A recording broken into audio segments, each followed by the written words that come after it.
मंजू, तुझ्या चेहऱ्यावर ह्यो आनंद यायला लई वाट बघावी लागली बघ. लई सहन केलंस तू आजवर, पण आता सगळं तुझ्या मनासारखं होणार आहे. आणि सत्यजित रावांसोबत सुखाने संसार करतो.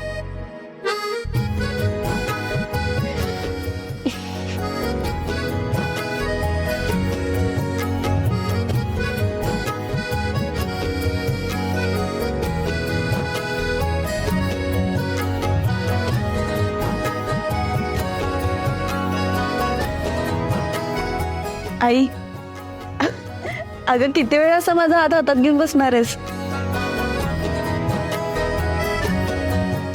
जर तुझा ह्यो हात मी सत्यजितरावांच्या हातात देत नाही ना, त्यावर सोडच वाटत नाही बघ हात.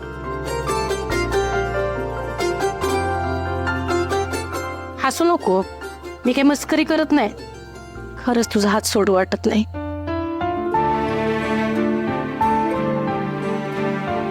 वंस आणि मम्मी साहेब पुन्हा काय करतील त्याचा काही नेम नाही. त्यांच्यावर विश्वास ठेवून आपण लई मोठी चूक केली बघ. आणि पुन्हा ते काय बी करू शकतात, त्यांचा काय बी भरोसा नाही. तो मंजू बाळा, तू स्वतःची काळजी घे. आणि आता एकटी कुठंच जाऊ नकोस. होय मंजू वहिनी, इथून पुढे तुम्ही आत्याच्या आणि मम्मीच्या गोड बोलल्याला अजिबात बोलायचं नाही. आणि हो, आता तरी दोघी जणी माझं ऐकत जा, नाहीतर नेहमी आपलं अमृतू गब्बस, अमृतूला काही कळत नाही, अमृतू शांत राहा एवढंच चाललेलं असतंय. मला ना चांगलंच माहित होतं पुढे जाऊन काय होणार आहे ते. त्या दोघींवर अजिबात विश्वास नव्हता मला, आणि शेवटी तेच झालं. अमृता मॅडम, जरा चुकलोच हो यावेळेस. माफ कराल का आम्हाला प्लीज?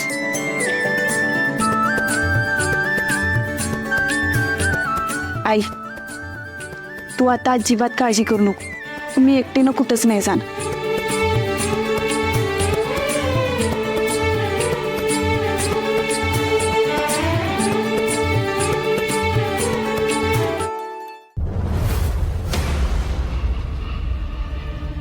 काय घाबरायचं त्या सत्याला? माझं मच्छर आहे, मच्छर. माझा डेजू मध्ये आला नसता ना तर तुला दिशोम दिशोम कुत्रीला खाल्ला असता. रे सत्या, तुला नाही सोडणार. तू समोर ये. असा आणतो का नाही तुला? असा आणते. माझ्या लेकाचं नाव घ्यायची लायकी करत तुझी? ए बेवड्या, गप गुमान पडती तर तुला जर त्याचं नाव घेतलं ना तर नरडीचं घोटण घेऊन तुझ्या चित्रकर्णी. मम्मी, हा पट पट पट पट पट बोला. सत्य भाऊजीने पाहिलं ना तर आम्हाला बी तुमच्यासारखं घरी बाहेर काढतील. सत्या,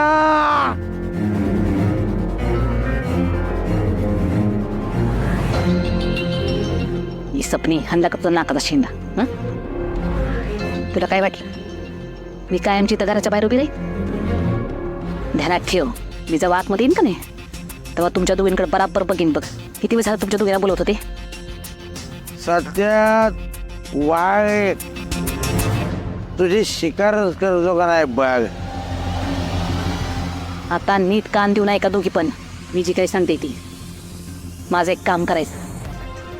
त्या नेबरेटला जाऊन सांगायचं का सत्याने गच्चीवर बोलवलंय म्हणून.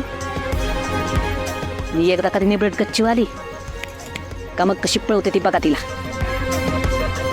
मग बघते कशी माझ्या लेकाशी लगीन करते ती. सत्या तुला सांगते. आणि तुम्ही दोघींनी माझं हे काम केलं का नाही तर तुमच्या दोघींना मोठं बक्षीस देईन मी.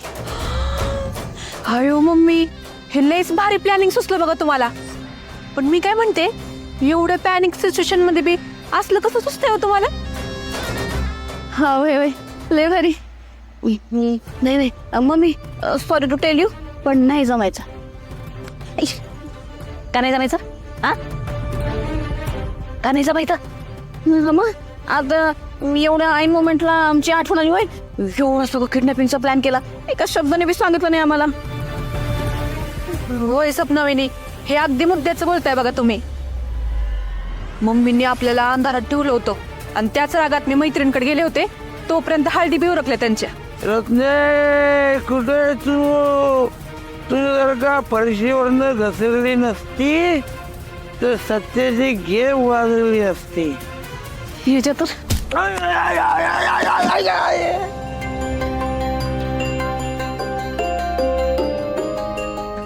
तसं मी आम्हाला सांगून केलं असतं का नाही प्लॅन, तर फाटलाच नसता बघा प्लॅन.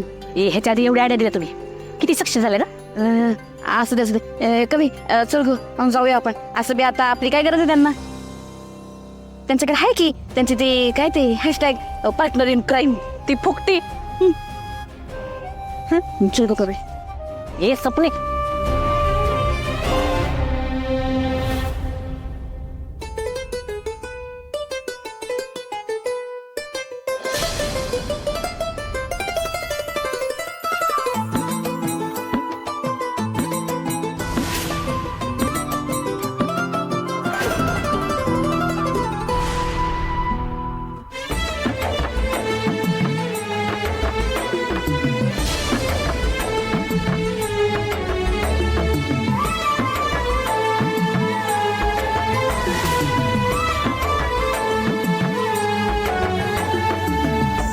रात सखे तुझं सपान पाहिलं, काळजाचं फूल तुझ्या पायी ग वाहिलं. स्वप्नामधून तू जातीया हसून तू, विरहाचं ऊन सखे किती साहू ग. 7 जन्माची तुझी माझी गाठ ग, तुझं सांग वाट तुझी किती पाहू ग. मन तुझ्या माग धावा भटालाया तुझं नाव, मधावानी ग्वाड लागलं. तुझीच गधून गाई सुचना ग तुझं काही, जीवाला याड लागलं, जीवाला याड लागलं.